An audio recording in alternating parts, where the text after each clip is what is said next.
So Street Fighter V is getting its final update, and it looks pretty crazy. And I see a lot of people asking, why are they doing this? It's gonna break the game. The game was okay as it was, so on and so forth. So let me go back to some of my early videos and tell you some insider info about the gaming industry. I've said this before, and I'll say it again.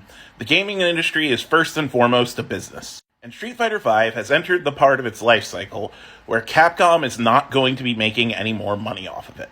Whoever has bought the game has bought the game. A new season of DLC is not coming out. The ability to profit off this is basically zero at this point, or at least close enough to zero that Capcom does not think it's worth it to continue developing for the game. But Street Fighter VI is on the horizon, and Capcom needs to ensure two things happen. Number one, people are still hype about Street Fighter when Street Fighter VI releases, so that they go out and buy the game.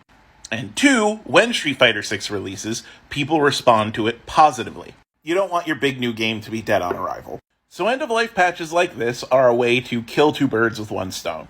First of all, they give you a reason to play Street Fighter again and get excited about Street Fighter, and that will make you more likely to buy Street Fighter VI. Second of all, they get to test ideas for Street Fighter VI.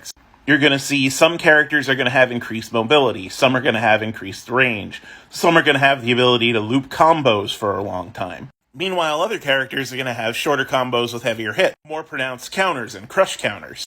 And some characters are even getting totally new moves. And I guarantee you, each and every one of these new changes is somehow related to something they want to try in Street Fighter VI. And so what this is going to do is act like a testing ground. Ultra Street Fighter 4 did the very same thing for Street Fighter V. And Capcom's gonna see how you react. If you're having fun with one of the new changes, then that's something they could carry over into Street Fighter VI.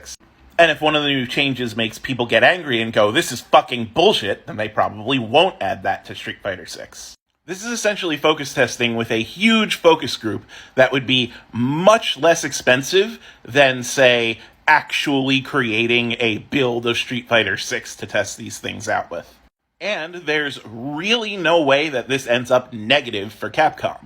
Even if you hate all the changes in this new patch, it doesn't really matter. They've already made their money off you for Street Fighter V. And if you do hate them all, that gives them a ton of good info for Street Fighter VI.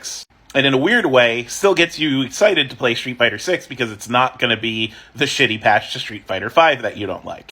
But realistically, it's not going to be like that. People are probably going to like this. So yeah, end-of-life patches aren't necessarily about refining this game. They're about looking forward to the next game. Does that mean it will be goofy and unbalanced? Maybe, but we'll deal.